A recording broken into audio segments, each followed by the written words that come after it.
All right, day 10 of my no distractions challenge. No escapism. So that means no processed foods, no Netflix, no doom scrolling. And I told you guys that I would be completely transparent with you when I did. And last couple of days, 2 days, I did a little bit more where I caught myself scrolling a little bit more. And yesterday I watched an episode of Stranger Things. The way I viewed it though was that this was not an escape. Escaping while I'm watching Netflix means that I have my phone out and I'm just scrolling and I'm just kind of existing. The way that I watched Stranger Things was being completely conscious.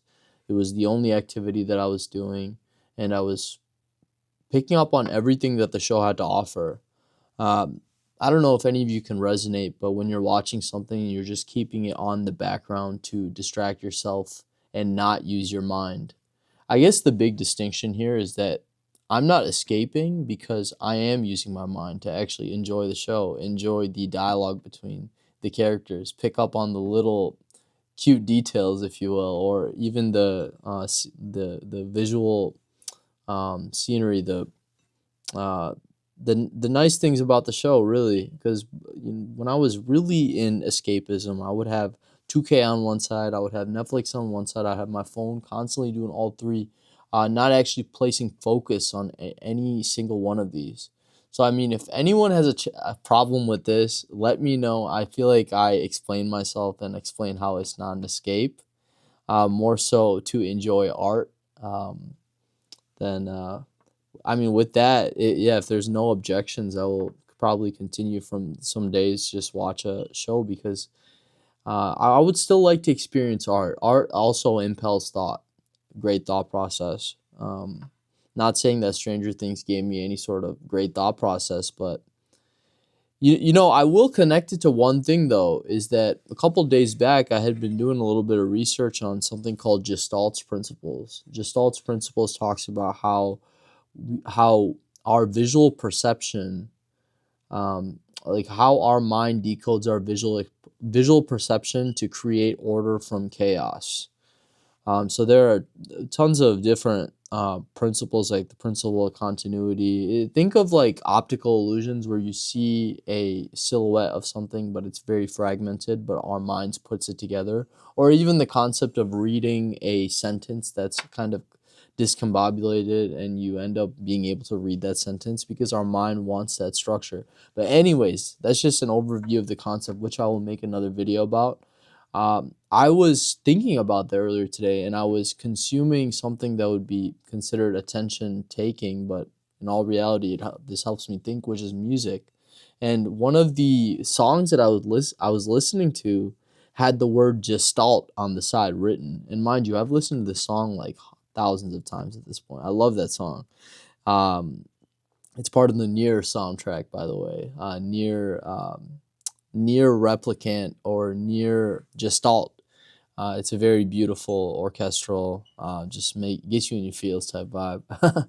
And yeah, I seen that. I'm like, bro, 30 minutes ago I was thinking about Gestalt, and now I see it in this picture. So yeah, things like that, like it only happens when you're consuming art or you're actually conscious. So that I guess that is a testament to show that I'm a little bit more conscious. I mean, I listened to the song 1,000 times. I never saw that word until today. But again, maybe it could be my mind is more trained to pick up on that type of on information related to Gestalt or even the word. It could be that too. Yeah, I mean, I still feel great, man. I still feel amazing. I had a great realization earlier today, right when I woke up. Real surge of not even just physical energy, but mental energy as well. I just, I felt a lot of my family had kind of betrayed me last year, especially when I overcame my 11-year breakup. I overcame and I completely changed trajectories in terms of what I wanted out of life, and I became a lot more free.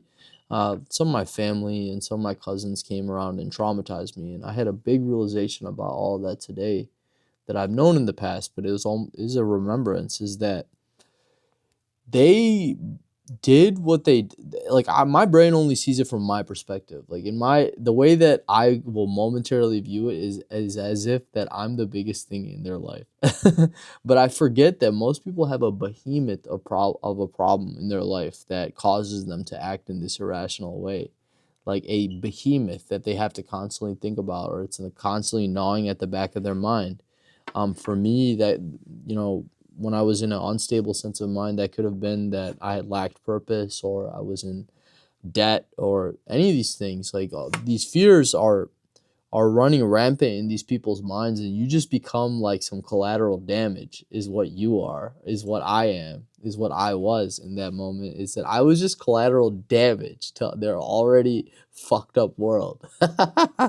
So when I had thought about that, I'm like, man, I spent so much time this year being upset, and it made me so much better. It made me practice mental fortitude. Like, I spent I'm basically like a broken record at this point saying this, but 400 days in a row, doing 30, 40-minute planks in the sauna, 180-degree heat, and up to an hour in the cold plunge every single day, every single morning or afternoon or whenever I woke up.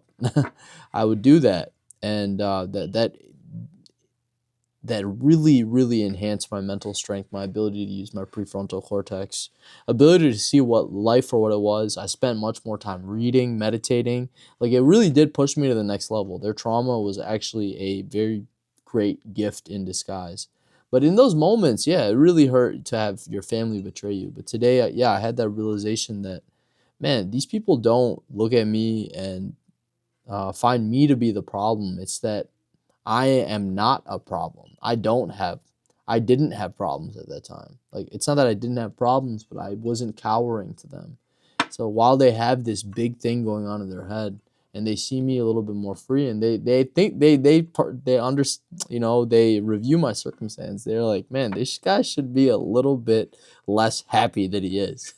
Let me introduce some traumatic situation to degrade his neurological function so he is not as happy going forward, because whenever he's happy, it makes me think about how I can't be happy amidst my trouble and amidst my fear. So yeah, I mean, I got physically attacked by some family members. Didn't even fight back myself. Tried to practice love and compassion. I know many of you are going to say, no way, no way. You had to have done something bad. Yeah, I definitely reacted, not in physical way, but I got upset when they would try to egg me on, or what is it, instill doubt within me, try to make me feel like I'm crazy for being happy in this life. That's what a lot of people will do, is like that. I got a comment the other day on TikTok, telling me someone had said that I have a fake personality, and in my head I was like, man, is he just commenting on like my mask or something? And I was just like, man, this is like, maybe I have definitely parts of a mask on still, but this is the closest I've gotten to being free for real. I mean, look at this fucking jacket. No, I'm kidding.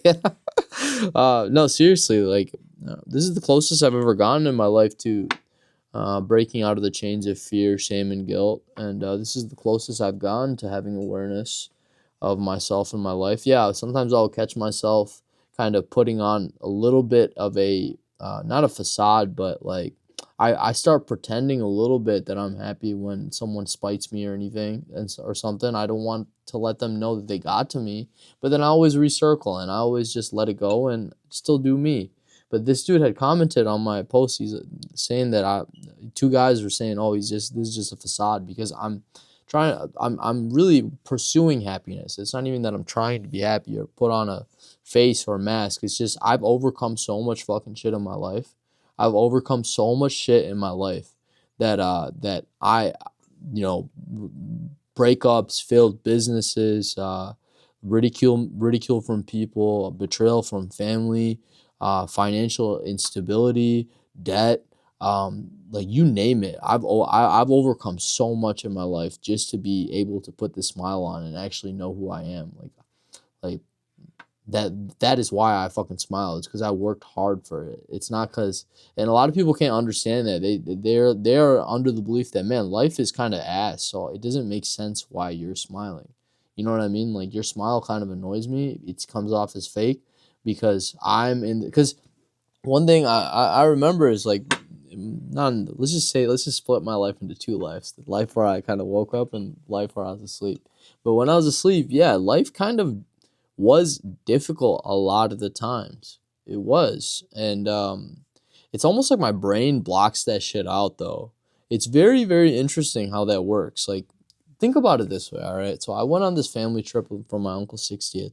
I am highly perceptive to how people are interacting, feeling. I could sense the anxiety in the room and the judgment coming from people about who wants to spend what money and on this and that, and kind of like judgment from that, and just a lack of cohesion. I could sense people pressing each other on family lies, and like while they knew the truth, I could sense people playing kind of egotistical games with each other from time to time, with various moments of human connection. Really, I'm not saying that there wasn't any, but I seen the whole trip for what it was, where people's sort of games with each other, and and the thing is like many of these people can't see this because they're only worried about themselves. Like I had stepped out of that role of, oh, I'm trying to perpetuate some sort of identity about myself. So now I can actually see everything together.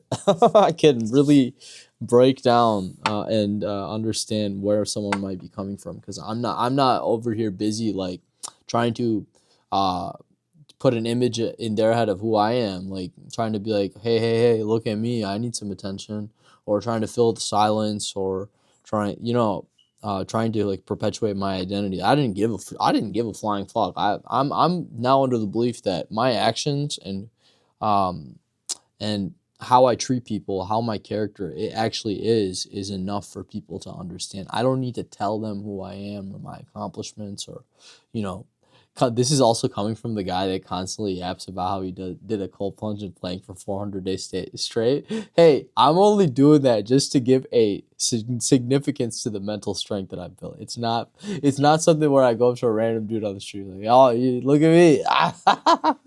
Look at me, look how great I am. No, it's literally just to explain my story in a little bit more detail.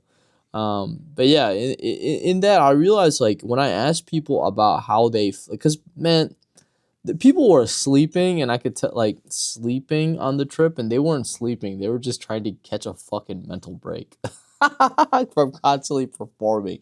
That shit is exhausting, man. That shit is exhausting, and I felt like some people could recognize that I wasn't performing and I was more of a safe space. So I found that people like my family, some of my family members would be regularly like interacting with me just a little bit more. Even at dinners, my uncles and aunts would feel more safety in opening up to to me about their previous, like, some of their stories, and I appreciated that. Made me feel calm, because that is actually truly human connection, not putting up a performance or a facade.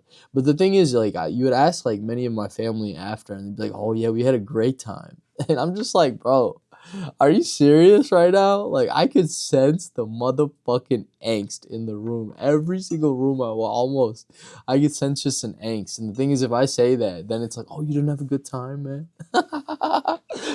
You didn't enjoy the trip, man? Really? Oh, I didn't know you were depressed.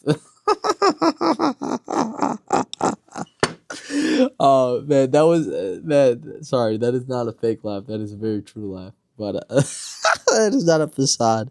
But seriously, yeah, if you ask them, and then somehow the brain just ends up blocking it out, and I can kind of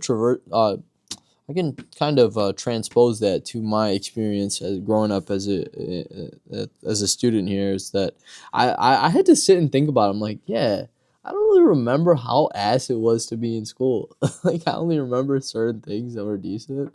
But I have the overarching statement that school wasn't that great, but I don't remember the fucking agony of being like moment to moment agony. Like, my brain just blocks it out. It's almost like there's a mechanism saying, hey, like, we don't want you to feel more shitty than you already do. So it literally says, hey, we're just gonna delete this conveniently. So yeah, I'm under the belief that people are people are selectively remembering things, not because they are conscious of it or aware of it. It is purely because they need to remember the story that serves them the best. And what serves them the best and how to survive is not to go around to their family, or their friends later on, or their family at home, and say, oh, I hated that trip. You know what I mean? Like, People don't want to add another burden to someone else, so they won't really tell the truth. Their brain will just selectively block out all of their fucking discomfort. But hey, me, the the the enlightened one. No, I'm just kidding. The one that tries to see shit for what it is after strip it down to its parts. You know, um, yeah, I saw that it was a highly anxious situation. Um, and I myself had to not only protect myself like emotionally, energetically from some comments. Same thing. I did the same for some of my family members. Like when I noticed them becoming uncomfortable talking about something, I would kind of take a step to the side and we would step back and we would talk about. I would change the subject, or I seen one of my uncles or cousins was kind of like purposefully instilling doubt or fear through some sort of comment or another.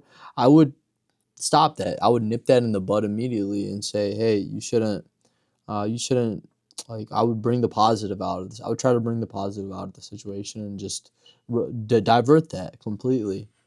And I know some of my cousins were like, they don't know what they didn't know what's going on. You know what I mean? Like they didn't know what's going on. And if you even ask them about this right now, they'd be like, "Oh, why is he still thinking about that?"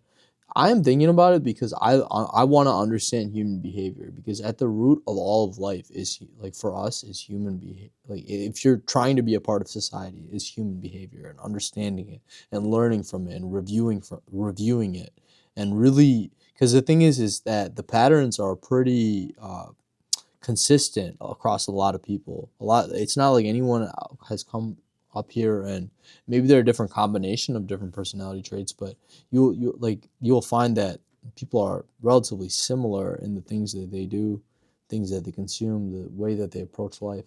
Not all of them together. I'm saying there are many archetypes that are consistent amongst a lot of people.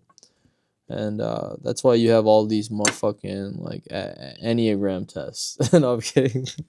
My ex used to like the Enneagram tests, and I used to always be on the camp that hey, everyone is gonna have some sort of like. I look at all 8 of these Enneagrams, and I am like one of each thing. But I guess there was a concentration. I think it was on number 8.